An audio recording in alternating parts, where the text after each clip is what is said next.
jenis perdebatan yang terlarang.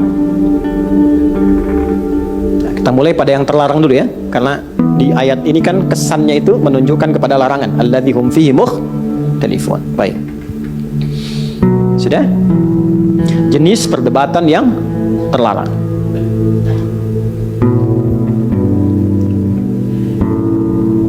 Satu, berselisih, berdebat untuk mendapatkan yang baik, tapi dengan cara yang salah. Nah, berselisih, berdebat untuk mendapatkan yang baik, tapi dengan cara yang salah. Awas, kalau sudah ada begini pasti terjadi. Dah? Contoh apa contoh? Ayo, angkat tangan boleh. 100.000. Nah, contohnya pakai Quran saja, pakai Quran. Ini kalimat jidal pertama yang ada dalam Al-Quran. Quran surah 2 Al-Baqarah ayat 197. Karena ini baru musim haji, kita contohkan di ayat haji. Quran surah 2 Al-Baqarah ayat 197. Ada paling kanan sebelah atas di mushaf. Al-hajju ashhurun ma'lumat. Faman farada fihinna al-hajja fala rafatha wala fusuqa wala jidala fil hajj. Wa ma taf'alu min khairi ya'lamhu Allah wa tazawwadu fa inna khayra zadi taqwa wattaquni ya ulil albab. Ada kata jidal di situ? Baik. Haji itu dipersiapkan dari waktu-waktu yang sudah viral, diketahui waktunya. Jangan berangkat pas mepet-mepet mau wukuf. Nanti susah di jalan, wukuf nggak kebagian tenda. Ya, jadi dari dulu itu orang sudah paham, dari sejak bulan Syawal sudah siap-siap. Makanya ada kloter-kloter di kita pun sekarang. Nah, kalau sudah siap, faman farada fihinnal hajja, kalau sudah siap, ya, bahkan sudah tiba di sana, sudah persiapan, maka kondisikan hati sebelum puncak haji menjadi baik, sikap yang baik, hati yang baik, sehingga nanti saat mulai puncak haji wukuf sudah baik. Jangan banyak belanja. Oh, perbaiki diri. Mumpung sudah di sana, belum tentu terpanggil. Karena haji itu bukan perkara miskin atau cukup, kaya atau cukup, bukan. Banyak kok yang kaya yang nggak berangkat, padahal punya uang. Mungkin saja dengan private jet bisa berangkat, bisa ke tempat lain bisa pakai private jet. Kenapa ke haji tidak? Ya kan? Belum tentu. Tapi bukan berarti ada potensi salah. Tidak demikian. Mungkin ada sebab yang lain untuk menunjukkan ada panggilan di dalamnya dan keseriusan menjemput panggilan itu. Tapi poin saya bukan itu. Kalau sudah tiba di sana, maka kondisikan diri, warming up dulu, rajin ke masjid, perbaiki diri, banyak tilawah, banyak sholat. Supaya apa? Supaya gelombang-gelombang ketaatan yang ada dalam diri kita menyatu sepenuhnya. Begitu wukuf, sempurnalah keadaan spiritual kita.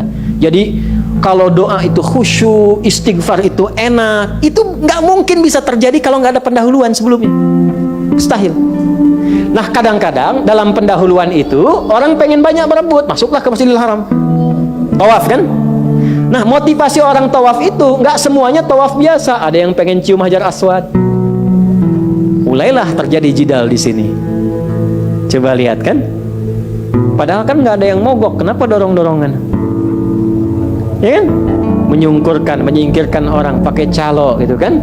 Dan macam-macam sebagainya. Untuk apa? Ingin sesuatu yang baik, tapi ditempuh dengan cara yang salah. Akhirnya ada yang mulai keinjak, keluarlah fala rafatha, jangan berkata kotor, keluar kotor.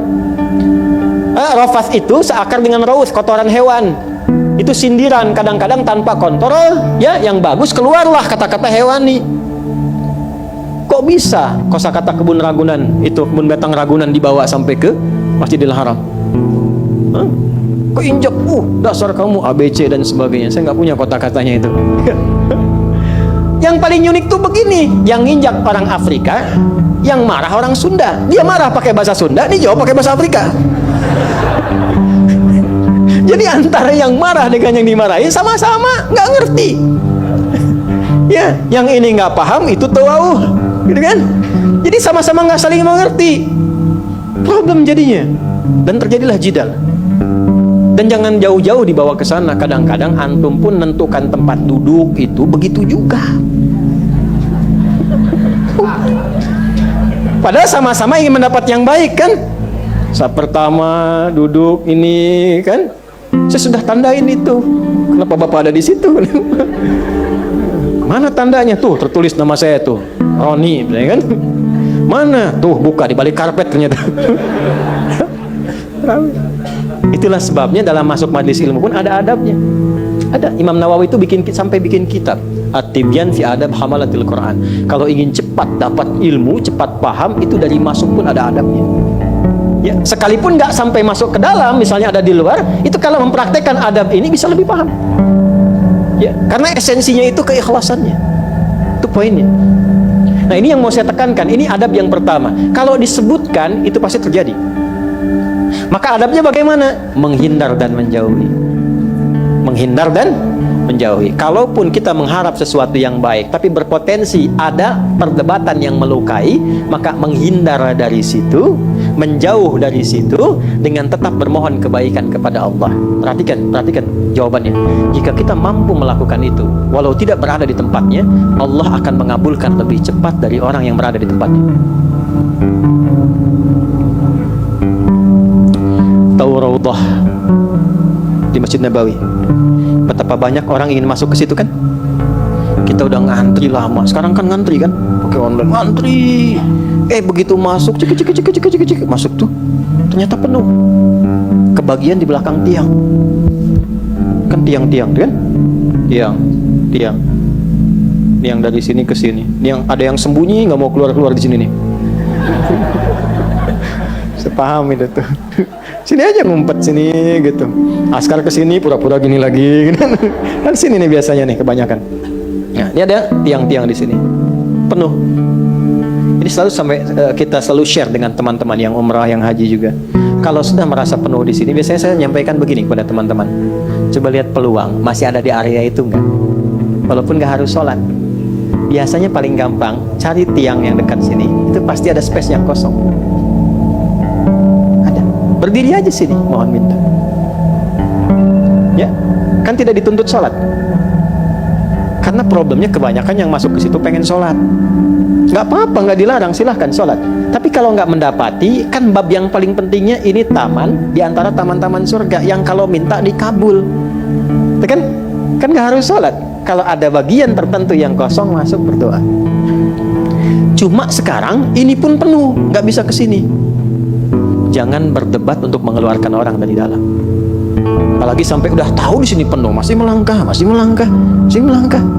Ya, yang ini berdoa, yang ini sujud. Sholat nggak enak, minta nggak khusyuk. Ya, belum selesai minta datang askar. Ya kan? Sudah, haji. Saya bukan haji, saya Abdul. Ini, caranya bagaimana? Tarik ke belakang. Duduk aja sini. Sholat di sini, minta di sini, mohon sama Allah. Ya Allah, Kau perintahkan aku ke sini lewat Rasulmu, aku datang. Kau perintahkan untuk bermohon, aku bermohon. Ya Allah, sungguh banyak di antara hamba-Mu yang Kau berikan kemuliaan hadir di area itu. Maka mohon kabulkan doa-doa mereka, ya Allah. Jangan sia-siakan air mata mereka. Dan betapa Engkau mengetahui hamba pun ingin berada di dalamnya. Maka mohon ya Allah, seperti Engkau kabulkan doa mereka, kabulkan pula doa hamba yang Engkau maha mengetahui sebelum hamba mohonkan. Demi Allah saya katakan, kalimat itu bisa mengguncang aras lebih cepat 2 kali dibandingkan dengan di dalam. Dan terkabul.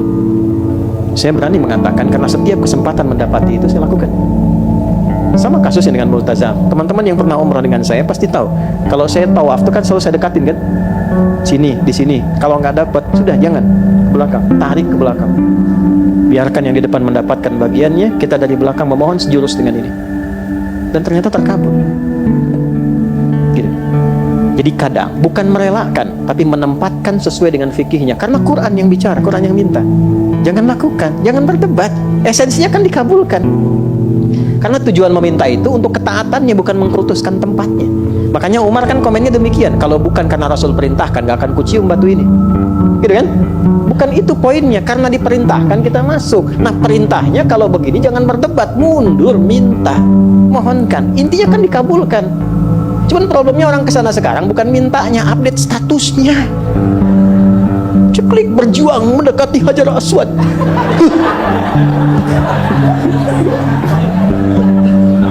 dan masih bisa live gitu teh. Kalau orang Jepang lewat tuh tung tingun katanya.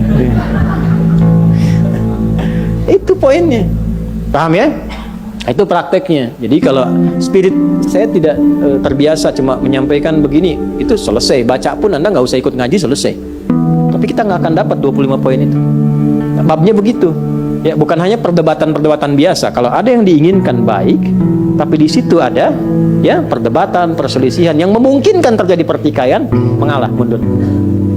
Dan berita baiknya apa? Berita baiknya, orang yang menghindari perdebatan sekalipun dia benar, Allah akan bangunkan baginya satu istana di pinggiran surga.